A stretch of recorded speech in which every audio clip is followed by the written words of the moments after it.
एक ऐसे लड़के की कहानी जो दुनिया को बदलने वाला था। प्रिटोरिया, साउथ अफ्रीका, 1980 की एक सर्द रात। 9 साल का एलन मस्क अपने कमरे में छुपी हुई किताब पढ़ रहा है। ऊपर से माँ की आवाज आती है, बेटा सो जाओ, कल स्कूल है। लेकिन एलन को नींद नहीं आ रही। आज फिर स्कूल में बच्चों ने उसे तंग किया था। तुम कितने बेकार हो, तुम्हारी सोच अजीब है। ऐसी बातें जो उसके दिल को चुभती हैं। एक दिन तो उसके साथ इतना बुरा हुआ कि वो घर रोते हुए आया। उसकी नाक से खून बह रहा था। माँ ने पूछा तो बोला कुछ नहीं, गिर गया था। लेकिन असल में वो स्कूल के कुछ लड़कों का शिकार बना था। उसी रात एलन ने अपनी डायरी में लिखा, एक दिन मैं दुनिया को दिखाऊंगा, मैं खास हूँ। 12 साल की उम्र में जब सब बच्चे खेलने में मशगूल थे, एलन ने अपना पहला वीडियो गेम बना लिया। ब्लास्टर नाम का ये गेम उसने $500 में बेचा। लोग हैरान थे, इतनी छोटी उम्र में इतनी बड़ी कामयाबी। लेकिन एलन के लिए ये तो सिर्फ शुरुआत थी। 1989 का साल। 17 साल का एलन अपना सूटकेस पैक कर रहा है। माँ आंसू बहा रही हैं। बेटा इतनी दूर अकेले कैसे जाओगे? एलन ने माँ को गले लगाया और कहा,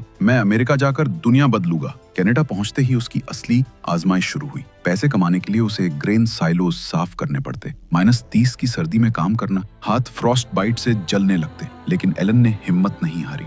यूनिवर्सिटी के दिन भी आसान नहीं थे। फीस भरने के लिए उसे 2 नौकरियां करनी पड़ती। दिन में फिजिक्स पढ़ता, रात को फर्नीचर स्टोर पर काम करता। एक बार तो इतने परेशान हुए कि 3 दिन तक सिर्फ ब्रेड और बटर खाकर गुजारा किया। 1995 स्टैनफोर्ड यूनिवर्सिटी का गेट। एलन अपना बैग लेकर बाहर आता है। सिर्फ 2 दिन की पढ़ाई के बाद उसने कॉलेज छोड़ने का फैसला कर लिया। प्रोफेसर ने पूछा, पागल हो गए हो? इतना अच्छा स्कॉलरशिप मिला था। एलन ने मुस्कुराते हुए कहा, मेरे ख्वाब क्लासरूम से बड़े हैं। फिर शुरू हुआ Zip2 का सफर। एलन और उसका भाई किम्बल एक छोटे से ऑफिस में रहने लगे। ना एसी, ना प्रॉपर बाथरूम। कभी कभी जिम जाके शॉवर लेते। 6 महीने तक एलन ने घर का रास्ता तक नहीं देखा। सिर्फ कोड किया, क्लाइंट्स को कॉल्स की। एक दिन न्यूयॉर्क टाइम्स के ऑफिस के बाहर एलन 3 घंटे से इंतजार कर रहा है। रिसेप्शनिस्ट ने 20 बार मना कर दिया। आखिरकार एक एग्जीक्यूटिव ने 5 मिनट का समय दिया। वो 5 मिनट एलन की जिंदगी बदलने वाले थे। 1999 कॉम्पैक्ट ने Zip2 को $307 मिलियन में खरीद लिया। 28 साल के एलन के बैंक अकाउंट में $22 मिलियन आ गए। लोग सोचे ये उसकी कामयाबी है, लेकिन एलन के लिए ये तो बस एक स्टेप था। 2000 X.com, बाद में पेपैल का ड्रामा।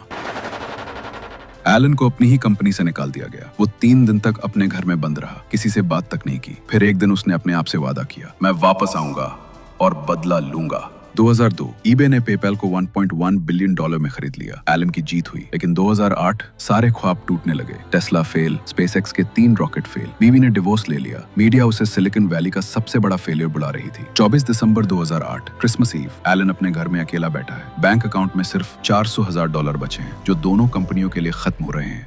अचानक फोन बजता है।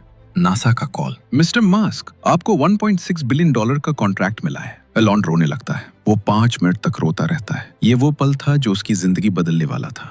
आज टेस्ला दुनिया की सबसे बड़ी इलेक्ट्रिक कार कंपनी है। स्पेसएक्स नासा को एस्ट्रोनॉट्स स्पेस भेज रहा है। न्यूरालिंक इंसान के दिमाग को कंप्यूटर से कनेक्ट कर रहा है। एक दिन स्पेसएक्स के लॉन्च पैड पर खड़े हुए एलन ने मुझसे कहा था, जिंदगी में अगर कुछ बड़ा करना है तो कभी डरो मत और कभी हार ना मानो, क्योंकि आखिरकार वही जीतते हैं जो आखिरी तक लड़ते हैं। और हाँ, हमेशा अपने बचपन के सपनों को याद रखो, वही तुम्हारी सबसे बड़ी ताकत है।